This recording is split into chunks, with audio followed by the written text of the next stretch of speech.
Good afternoon, everybody. Today is May 21st in the year of 2021. It is 2 p.m. Eastern. You are listening to the voice of Aggroed, the CEO and one of the two co-founders of Splinterlands. And today is an Ask Me Anything. We are joined, of course, by the other co-founder, Yabapmatt, or just Matt, as he prefers to be called. Matt, do you want to say hi real quick? Hello, everybody. Happy Friday. So we're here. There's some questions up above in the AMA chat. So let me switch over to AMA, and I'm going to go scroll up a bit, and then I'll start answering questions, or we'll start answering questions. And I am recording now. The voice looks good, so this recording should be all right. It does sound like Channel Magnetic is also going to record, so that's great. Neil is asking, what are the plans to address the BSC node instability? I know at least one person that has had his dark energy crystals stuck. Should people just ask for refunds and try again, or what should that be? Yeah, I mean, as far as I can tell, that's all good now. But yeah, I mean, in general, if your transaction doesn't go through, contact support at splinterlands.com and we'll have to check on it. It was all kinds of mayhem on Wednesday, not just in the crypto market, but also with BSC nodes. So, there's not a whole lot we can really do about that, but we will definitely make sure that, nobody loses any dark energy crystals as a result of any of that. Next up, I see Kaz Rack is asking, would you mind to give us a tiny hint regarding the now announced announcement of the announcement that is both correct and misleading? I mean, I feel like we have given out a lot of hints just in like random things that have been said over time. So I'm not gonna do anything additional right now. But I do want to say though that the things are about to get real phrase that was used is one that Nate came up with, and it's just an expression. A lot of people have thought that meant we're doing some type of physical cards or other things, which I mean we are. I mean there's some. Well, obviously we've done physical cards and things for the Kickstarter, and then we're working on maybe physical collectibles of other sorts, and we're always into that stuff. But that is not what the announcement is about. So don't read too much into the wording of that phrase. It was kind of cool, exciting sounding thing that Nate to blame him. Yeah, I guess I'm not too keen on giving too much alpha here either. We've shared in a couple of the past ones some of the thoughts of how it'll impact and the various ways it'll impact, and it's 6 days away. So, I think players will be excited. There's a lot of opportunity here, a lot of new partners coming in as part of this, and it should be pretty exciting. So, give us 6 more days, and we'll tell you a lot more about it. Question, is there a multi-year roadmap in which Splinterlands would be available under consoles?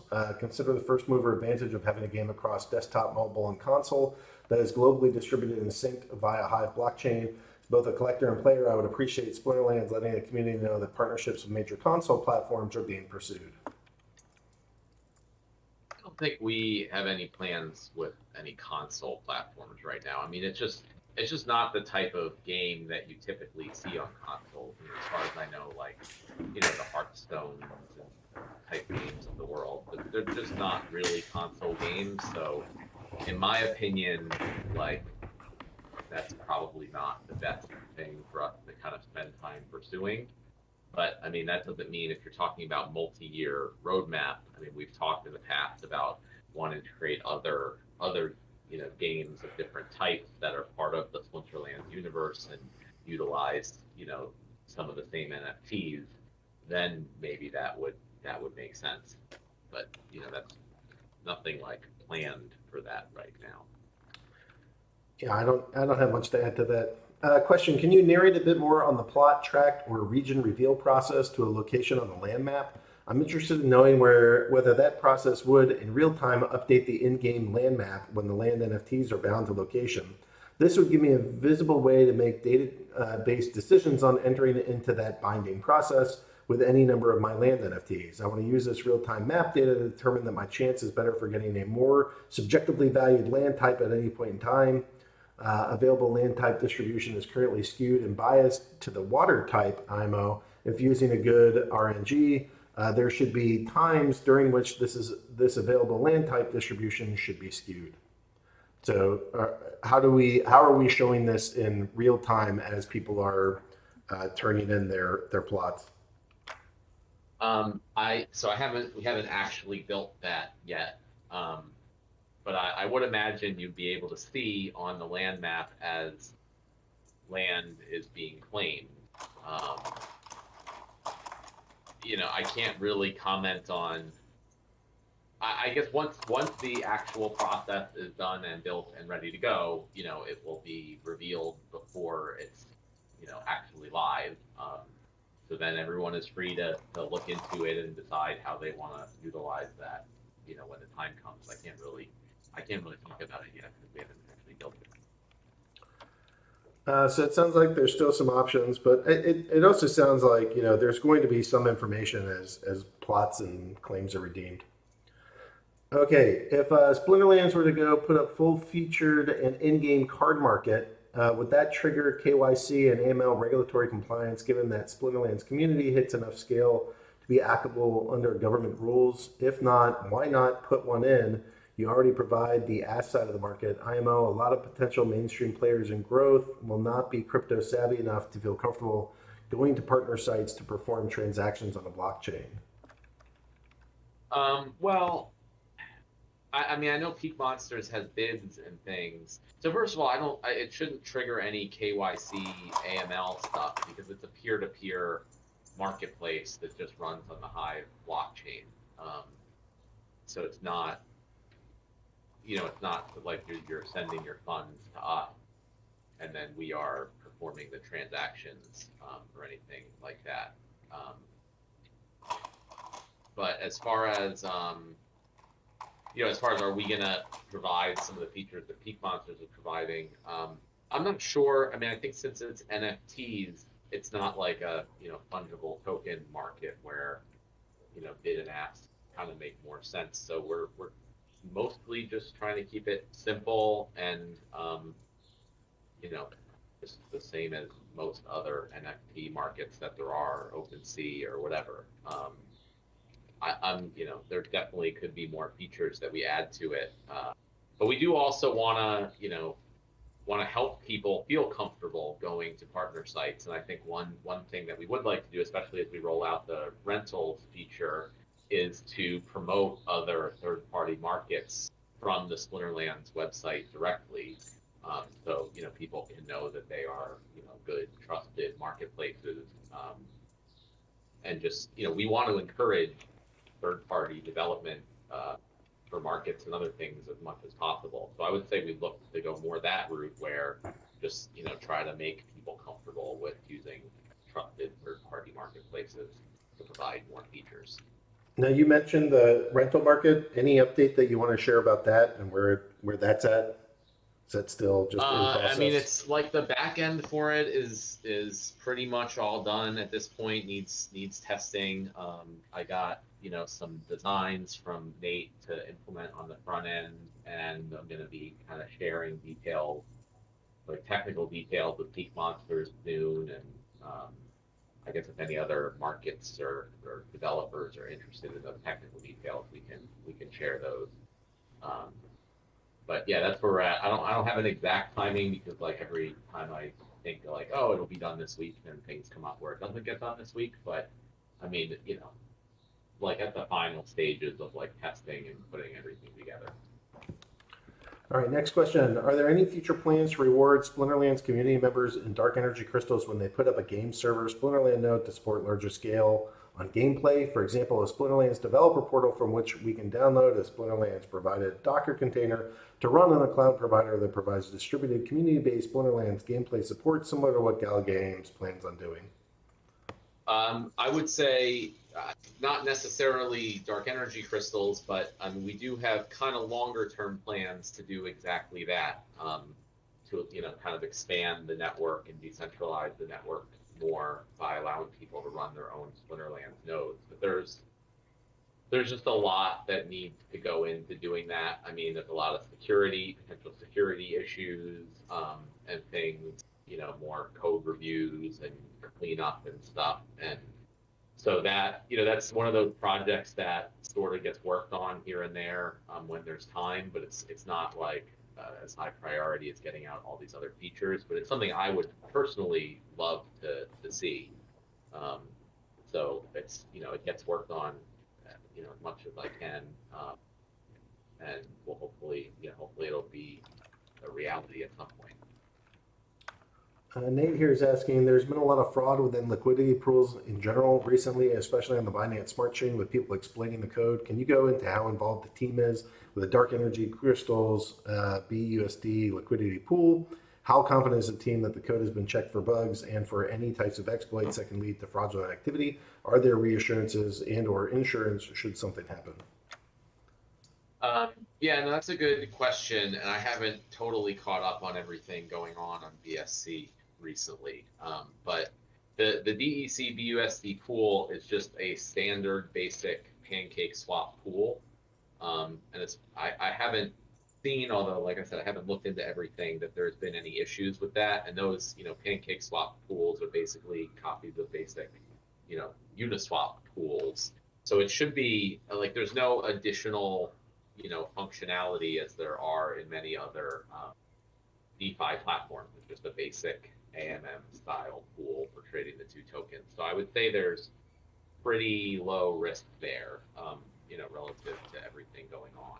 So I'm not too concerned about that. But obviously, there's always some risk in everything, and we have to. Well, one, we don't want to, be scared of doing things. So we, in this case, I think the risk is reasonably low, and there's no reason for us not to keep moving forward with it because it's a valuable feature for the game, having that pool on BSD. And if something happens, we'll deal with it and we'll handle it. Nardian is asking, could a poorly managed castle affect earnings performance on a well-managed keep in that castle's region? So that's actually a good question, and something, again, haven't really gotten to like the details of how exactly this will all work, but it's something that Aggroed and I have generally discussed. And the goal is never to make it a situation where players are like, disadvantaged in some way because of some other player in their region or tract, not managing something well. So we don't want it to be a case where like you're penalized because the owner of the castle in your region is, not participating or not doing things. So the way we're thinking about it is more like something where like everyone in the region can potentially contribute to improve or run keeps and castles, but the owners of the keeps and castles get additional benefits from that just for owning it. So you're not dependent on them for anything, but the keeps and castles, will have more value because they get benefits from everyone else's, contributions to them. That's kind of the idea, and I think that's the gist of your question is like, are you going to get screwed if someone else in your region isn't pulling their weight? And so the goal that we're going for is that won't ever happen. Well, I don't want to say never happen because I do think that there's going to be some like specific instances or areas where like you are designed to go screw your opponent, you are designed to screw whoever, but that's kind of like within the confines of that one particular game type or region or play that we're doing. Like Matt was saying, in the big picture, no. We don't want people suffering because somebody else isn't playing like they should. So I do see in the future, as we get the main piece rolled out and as that's functional, and then we start getting into, well, what else can we play with here? What other like mini games, capture the flag, King of the Hill, whatever kinds of things, capture this fort, do whatever. And we are expecting the players to do it. There's going to be times in those restricted areas that are more PvP based where you're gonna be there to hurt your opponent, and that might have financial costs too. And you're hoping to reap the benefits. But that's not the majority. The vast majority of this is meant to be positive only. Well managed will help you You will get more benefits when everybody's like really participating, but it's not like you're really getting harmed if you're not. Nobody's like taking money out of your account because something isn't as well managed as we might want it to be. Byzantinus is asking regarding Keep's castles. Suppose someone owns two regions and has one castle in each one. Will it be better to invest resources equally in both castles, or should they try to focus on just one, or does it even matter? I mean, I don't know at this point. You know, long before you're actually have the decision to start upgrading your capitals, all of the details of this will be finalized and available for everyone to see. So at that point you can decide where you want to allocate your resources. Some of this to me comes down to like meta. There's so much of this. It's going to be like, what did everybody else decide to do? It's entirely possible that on day one, it would make more sense to go invest only in one or build up only one. And then by 2 weeks later, it'll make more sense to really distribute. And then 2 weeks later, it could be, no, no, no, it's time to build only on the other one. Because like you don't know what all of these markets are going to do, how all these cards get developed, how all the land gets developed, all this stuff. It's not just like what is the core game set up to do, but what is the current meta? And if this goes according to plan, there's not going to be one answer of this is what you should do. That answer would be, well, you look at market conditions, you look at what other players are doing, you look for the opportunities that are there, and you focus your time and efforts where the biggest opportunities exist. That's what I would say to that. Will DEC be listed on exchanges? I don't know. I mean, obviously, we're not against DEC being listed on exchanges, but at the same time, it's now that there are very popular and highly liquid decentralized exchanges. There's plenty of places to trade your dark energy crystals, so it's not that important as it used to be years ago, getting on a centralized exchange. I will say that I don't think we plan on like, certainly not like paying or doing whatever is required to get it listed on some of the larger exchanges. But, I think ultimately DEC is still like super small.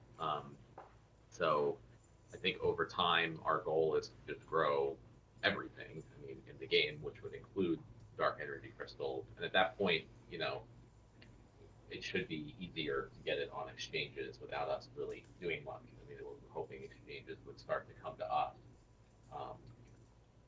and things like that. And to throw out some teasers, we hope that the announcement and the things that we're doing that we're going to announce next week will be a big push forward into getting noticed by everyone, including exchanges, going forward. Yeah, there's a lot of friends that we're now talking to that we weren't before because of the announcement of the announcement of the announcement to be announced later. And it just there's a lot of fun stuff that's coming with it. So hopefully, there's been delays. A lot of it has just been like legal work, legal foundation stuff is taking like, just a lot longer to go set up some of the things that we need to do. All this stuff just takes time and it takes review and I don't know. But I think things are in a really good spot now, and some of these partnerships are going to come to fruition. We're going to see a bunch of new faces around here, and some recognizable folks and companies, and that should be good for the whole ecosystem here. I think we ran out of questions for a moment. So Matt, do you want to give any kind of like big picture development? So we have the announcement of the announcement stuff we're working on. What else is the dev team doing? I know it's overwhelming because there's just so much stuff happening, but can you give us like a couple big buckets that we can kind of frame our thoughts around? How is the game getting developed? What are the current major priorities? And just big picture of what's rolling out. Sure. Yeah. I guess the like things that are like actively under development to be completed next right now are Brawl Phase 2, which we've talked about a lot and seem definitely pretty exciting. That Cryptomancer is leading. And then I'm primarily from a development side working on the rental system that we talked about a little earlier. So those are like the big things that are, in development right now and getting finished up soon. And then, the next bigger thing is the redeeming of the land claims, obviously. And we kind of talked about, I think, in the last AMA that our goal is still to try to get it out by the end of June, but it's possible at this point that could get pushed back a little bit. And there's still, I mean, we mentioned this a lot, but there's still a lot of like back end and scalability and process work going on. Still, we've done a lot of security review stuff since the hack incident from a month or so ago, and there's been a lot of new things put in place for that, but there's still work to be done. So there's, that type of stuff is like a never-ending, ongoing thing of like, just how much we can improve things and kind of hopefully get ready for growth. I'm planning on putting out a post of just like a bunch of smaller updates probably after the AMA because I honestly forgot about it until just thought about it now. But and it's a lot of like small cleaning up stuff to get ready for Untamed Pack selling out, to get ready for land selling out. There's going to be a break, as we mentioned before, Chaos Legion comes out, getting ready for the stuff we're going to announce next week, getting ready hopefully for bigger growth and more partners and more eyeballs. So, it's not a fun new feature that everyone gets, but it's just, making sure things are cleaned up and organized and in place and secure, so we can do everything that we want to do. It's like kind of an overwhelming amount of stuff, to be honest. But we do it, and we're also, we've mentioned we're looking to expand the team, and that's a slow process. As really good developers are pretty hard to come by these days, and there's a lot of demand. We want to take our time to get good people. Otherwise, get someone who's not great or not helping out, that just actually like takes time away from everybody else to deal with that. So it's like a negative instead of a positive. But we're going to be bringing on more people over the next couple months to just start taking on all the stuff that we're planning to do. And it's not just developers, that's also designers. So yeah, designers.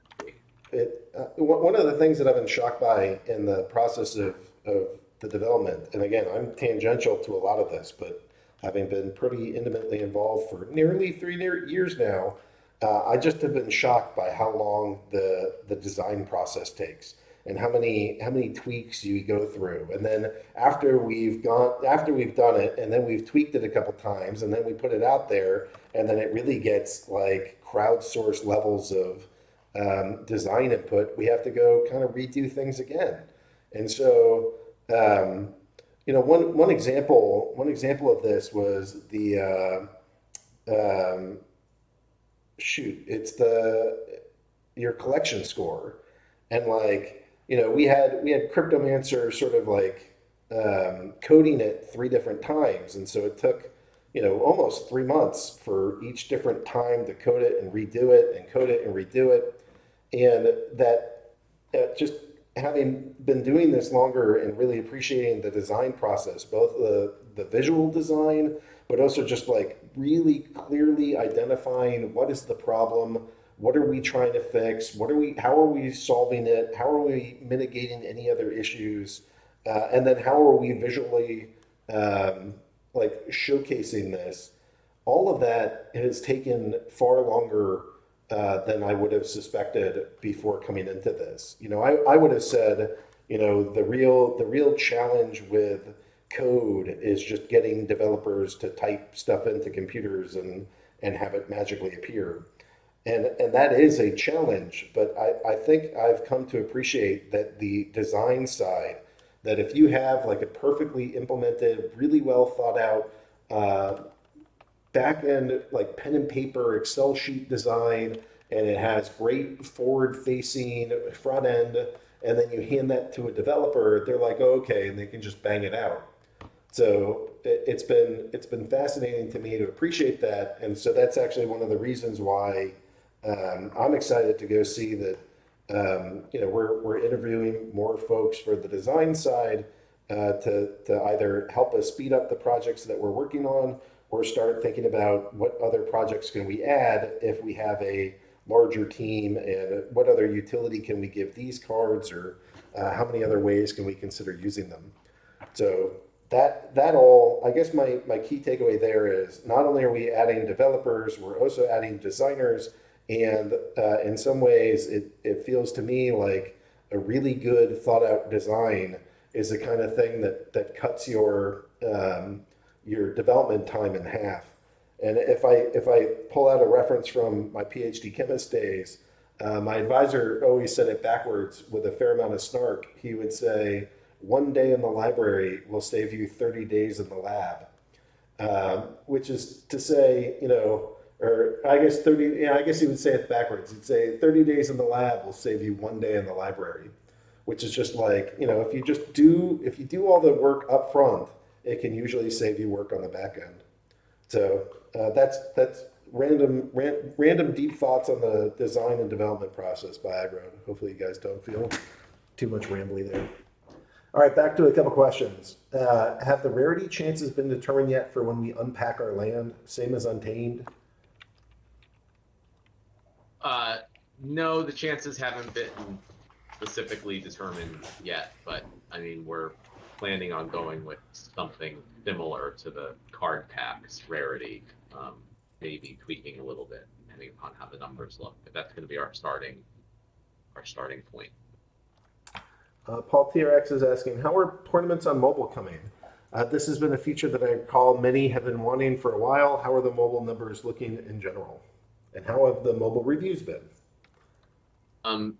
Yeah, for tournaments on mobile, that's just something we just don't have the graphic and UI design resources available for that right now. So that's one of the things we're actively looking for, bringing new people on board to just help design that stuff. Because we've been prioritizing designing all the other new stuff that we're building. I think there's been some work on designing mobile brawls first before tournaments. And I'm really hoping that, we can get that moving faster, just mobile, design and development. It has been definitely lagging, but it hasn't been our top priority. I think it needs to stay that way. But it'd be great to get more people on board to help, be able to do that as well. As far as numbers looking, we're getting like 25 or so installs on iOS every day on average, and I think around like 40 or maybe even a little more on Android on average every day. So it's definitely decent and it helps out. It's not the bulk of our new users. That's mostly through the desktop site, and which kind of makes sense as a more like crypto audience, and it's less casual than like typical game app.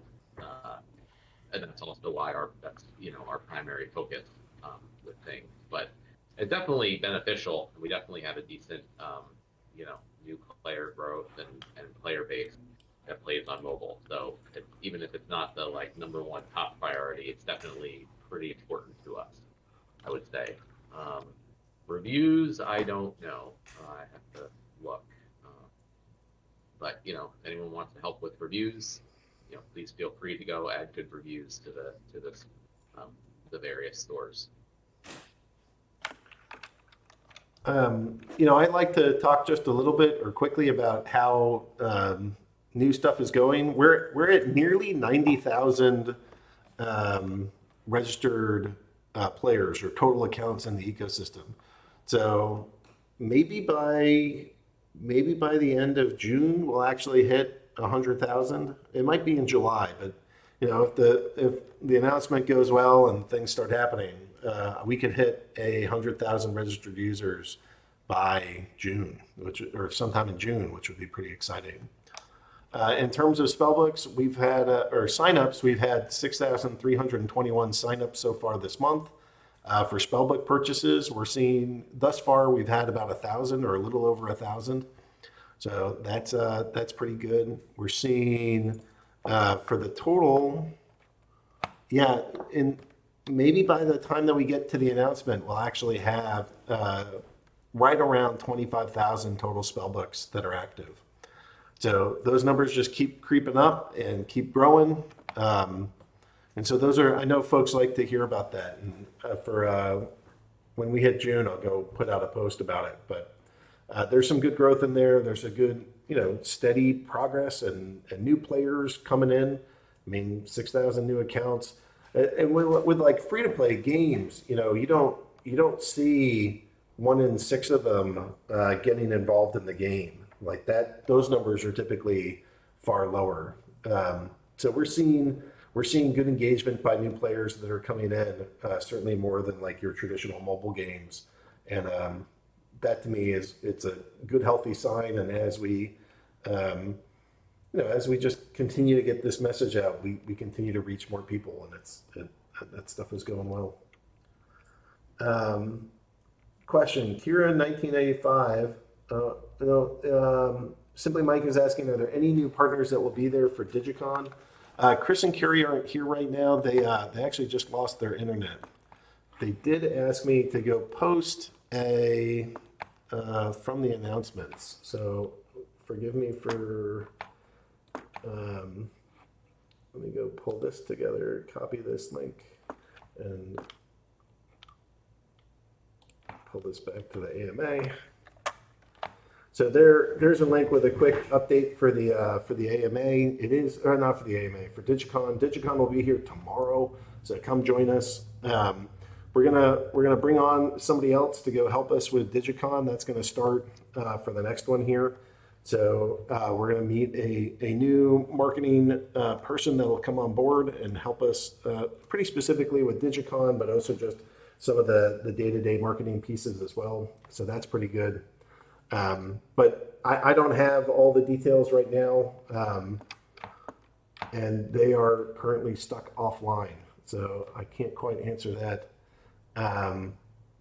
So Byzantinist is asking, Kira 1995 did a pretty elaborate analysis and post, Splinterlands ranked player versus bot pairing imbalance about the ratings change, removal of the +3 minimum for bronze and silver leagues, ends up hurting human players more than bots because the bots typically get matched with higher rating opponents since they are not typically matched with low rating bots. When do you plan to revisit this? For clarification, the removal of 3-point minimum by itself isn't the issue, but when it's combined with the bots don't get matched with other bots, all resulting in higher point opponents for top bots.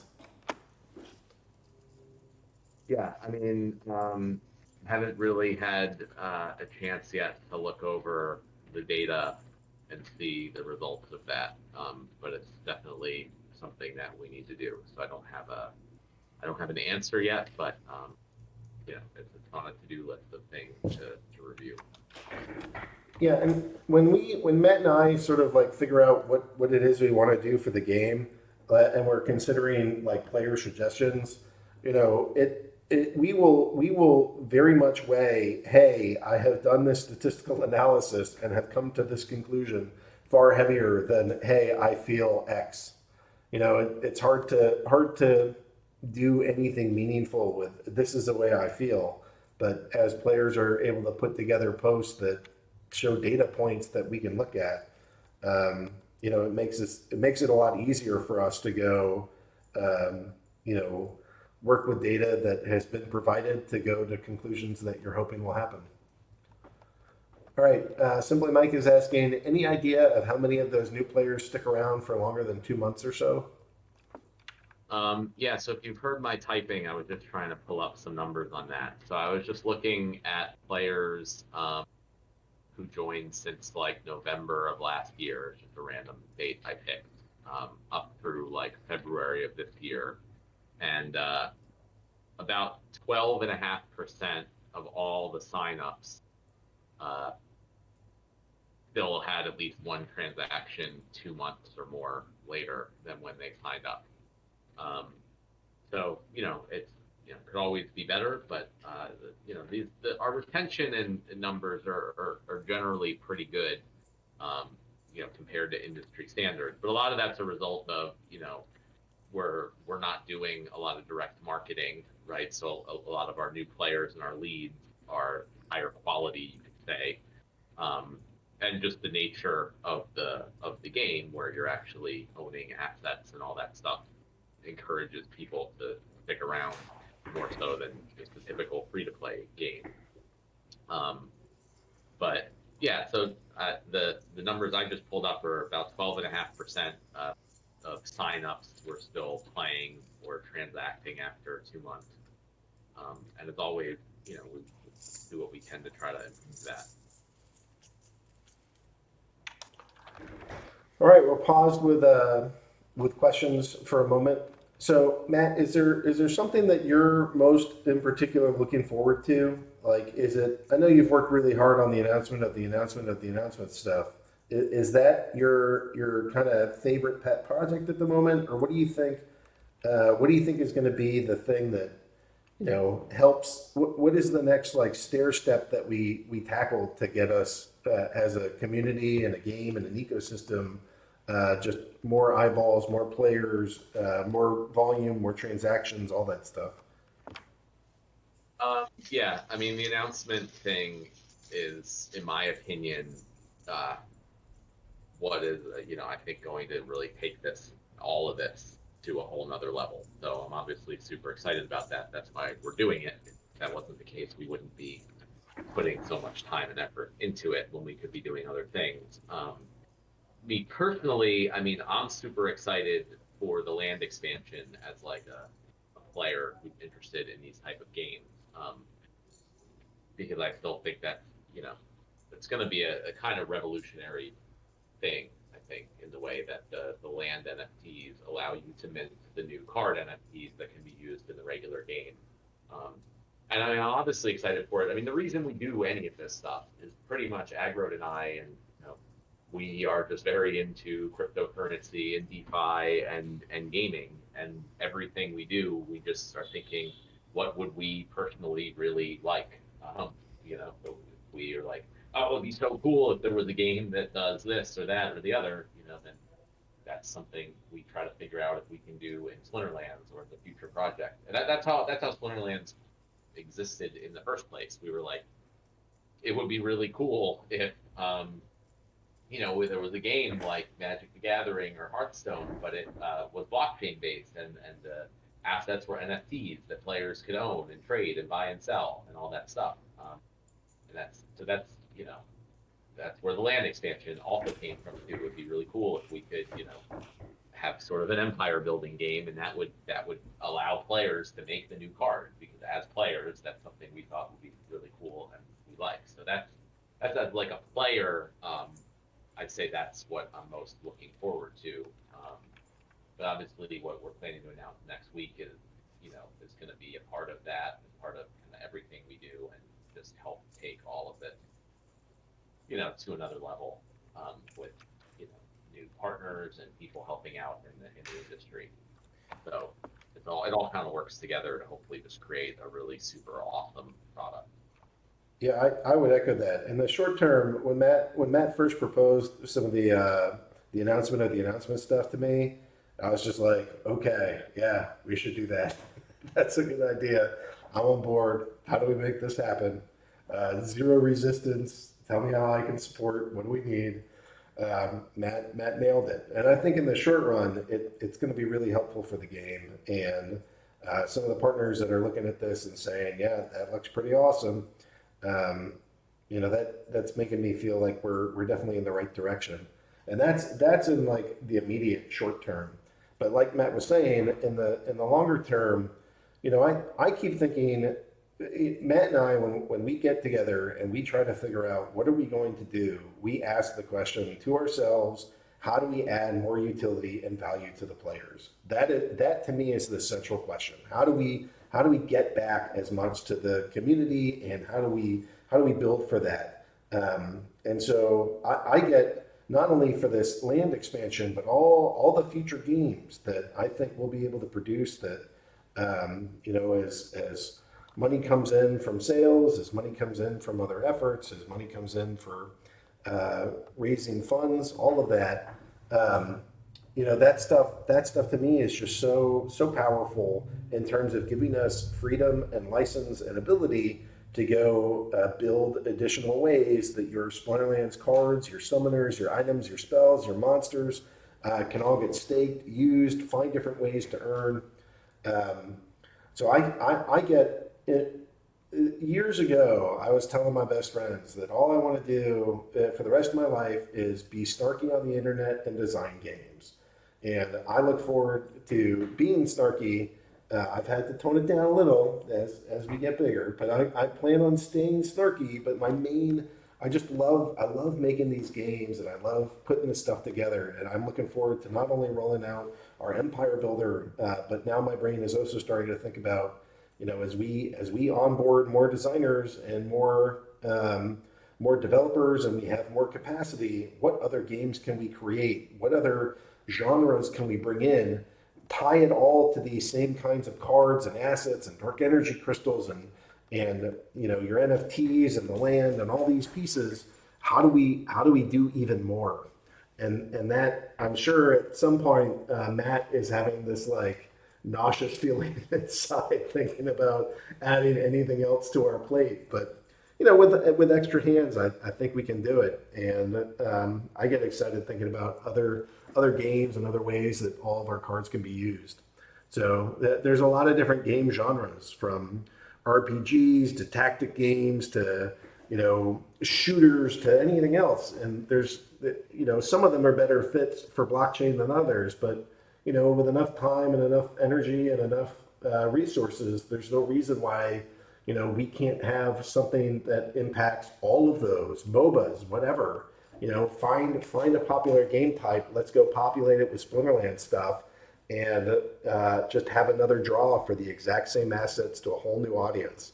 And that to me is what is gonna, as more and more people can come on board with that vision and realize that the assets that you have are usable in all these different places and all these different ways to earn, and all these different people want to own your card because in their beloved gameplay, they need your card so that they can perform the best. I don't know, that gets my hair to stand up. So we have maybe 15 minutes. Yeah, Zaku and MOBA is a blast. We have maybe 15 more minutes here. So Matt, are there questions that you would ask the audience? Because they're seeming actually rather content. This has been one thing I wanted to talk to you about, I guess we can talk about it publicly, is so next week I think our AMA would typically be scheduled in the morning Eastern time, right? As we kind of flip-flop back and forth from the evening to midday to morning. I don't know if we wanted to do plan an extra long AMA or potentially like 2 different times during the day next week or something, just because there might be a lot to talk about after the announcement of the announcement. Yeah. Or the actual announcement at that point. Yeah, I think my thought would be we should do it twice. Give as many different players opportunities, maybe do it like 12 hours apart. Maybe a little bit less than 12, because that might get pretty late for us. But maybe we could do something at like 10 a.m. and something at 8 p.m. And that way we could go. I'm not going to be able to do, it's Memorial Day weekend, so I'm not going to be able to do night on Friday, but we could do Thursday evening. What day is Thursday evening? Is that? Will be the 27th. So okay, so that works. Announcement that day. We could do an 8 p.m. Thursday evening. Yeah, let's do special AMA, and then one the next morning. You can't take holidays. We're not allowed. Yeah. So what times are you proposing then? You want to do 2 on Thursday and then the traditional one on Friday too, or skip the one on Friday? Yeah, no, we'll do Thursday evening at like 8 8 p.m. Eastern, and then like 9 a.m. Eastern Friday morning. And, we should cover most time zones, hopefully. Yeah, that sounds great. Let's do it. Because as soon as we announce this thing, I'm sure that we're going to get blasted with all kinds of questions. Yeah, I mean, I don't know, to talk about it a little bit more. I'm just a little worried, like, if things might get overly crazed in the Splinterlands world. Like, there's a we're always looking for excitement and interest, and people to be really really into and happy and excited about everything. But I don't know. I'm a little worried that potentially, things might get overly crazed because there's already been a lot of excitement, activity, a lot of spend. Packs are flying off the shelves, land is going, and we haven't really done a whole lot of actual new stuff yet. That's been in the game. How the market's has been great, and then once we start kind of announcing and releasing all this stuff, as the person responsible for making sure things keep running smoothly. I get a little nervous sometimes. So, everybody keep your cool. I got yelled at last time for telling people to stop buying. Yeah, you're not allowed to say that, Matt. You are not allowed to say. I was joking, obviously. We are very happy for people to purchase untamed pack, but also as the person responsible for making sure everything's ready for when they sell out and getting all this stuff. I'm like, damn, we need more time. We're already halfway to the next airdrop. Haven't even started thinking about it yet, but we gotta add that on the radar too. So yeah, it's I think things might get a little crazy, or more crazy starting next week. And one of the things is, so Unit QM is asking, should we have any type of currency ready to go? There will be stuff that you guys can buy with what we're talking about, but it's actually pretty optional because because of how things have already come into existence so far. So that's as much of a hint as I want to give about that. But if you guys have money that you want to go pour into Splinterlands, then there's some pretty freaking cool opportunities coming very shortly. So maybe that's something that you consider. But it's also not going to be absolutely necessary. If you're already listening to this, if you're already part of this game, if you're already playing, then this thing will already have a benefit to you. So if you like what we're doing, then keep some dry powder handy because there's some pretty cool opportunities that are coming. But that also just includes like our packs. We're down to 250,000. It's actually like what, 246 or something. And my math, we're doing like 3,000 to 4,000 packs a day, so that gets us like 40 to 50 days before we're down to the final 100,000. And last time we did 40,000 packs in a single day, but that was like 2 years ago. So we're a much bigger community now. I wouldn't be shocked if we did like 100,000, the last 100,000 just go in a day, maybe a week. I don't know, but it's going to be pretty freaking fast. So, especially potentially after the announcement. Oh yeah, with the announcement too, and hopefully some of the attention that brings us. I think we'll be lucky if we make it to the end of June. Maybe we'll actually make it to the end of July, but all the packs and all the land, it's going to be a weird spot. Like, what are we going to sell? It's going to take a couple months to go get the Chaos Legion packs out there and start rolling out other pieces. That's actually a good point of the what are we going to sell? And we're not going to be, there's going to be not really anything to buy from Splinterlands, us, the company, for a while. And, some people that are, have been investors or advisors seem like concerned about that. But we're actually, like, as far as I'm concerned, that's exactly what we want. The value will be going to the players, right? If or even more so than it is already currently, right? If there's no more packs for sale, there's no more cards for sale from us, there's no more land for sale from us, then all the people who are coming in and want to get more of them, they have to get it from the market. They have to get it from you guys. This is all part of our goal and our design. It's on purpose, and that's the whole point of these type of games. Is that that we need to make our money to build the game, obviously, and to pay people. But then, really, aside from that, it's not the type of situation with a typical gaming company where the company gets all of the rewards and the players are just getting the entertainment value and no monetary value out of any of that. So I'm actually excited for what how things will play out once we're not selling stuff for a while.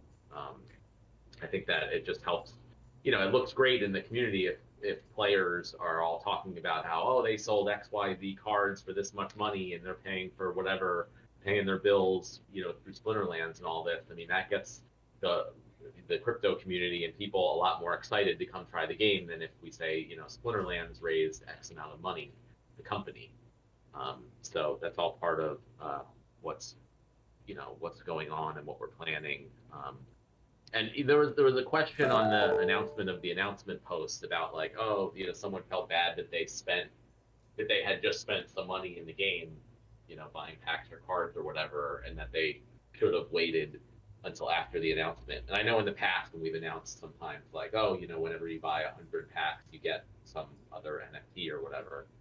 People have been annoyed like, they just bought packs yesterday. But this isn't going to be like that at all. So, if you were wanting to buy something, there's no reason to wait until after the announcement at all. And in fact, if things are crazy, and things sell out, then you might have been happy that you did buy before. Not giving any advice or anything, but just saying there's no reason to like wait or think that like you're gonna, be sorry that you made a purchase before things are announced. One thing I did notice with the crash of Hive prices is that betas and alphas, which were priced in Hive, basically got a 50% discount. So if anybody was interested in picking up some of those inexpensively, I was thinking. You mean the packs? Yeah, well, the packs on the Hive Engine Marketplace, the ones from other players, they all just got cut in half because Hive price went from 60 to 30 something. That's a nice time. It like if you're looking, I've been thinking about this of like if I'm looking for a hedge when packs or when like Hive prices take a nosedive, an interesting play is to go put it into packs because they're dollar based. I don't know. This is kind of weird, complicated stuff, but anyways, that's one thing that I noticed kind of playing with both hats on. Wow, those betas and those alphas suddenly. The Hive price is the same, but the dollar cost just went down a whole bunch. So that was kind of neat. I see a question from Paul TRX. Is another Ultra Horrors promo coming? We are in talks with them. We're still like negotiating with them. So we want to do something bigger with them than what we did in the past. And we're trying to, I don't know. It's not just like another 3 cards. We're trying to figure something out. The horror tournament, I actually sent the cards over to the Chris and Carrie so that they can put that tournament up and get it going. So that should be coming together soon. I don't know. You guys didn't ask that many questions. Normally we get a lot more hammered than this, and it's been more Matt and I just kind of waxing philosophy. Okay, do you want to talk about the announcement at all? How that's going to happen? Are we? Is that just a blog post? It's part the emergency AMA.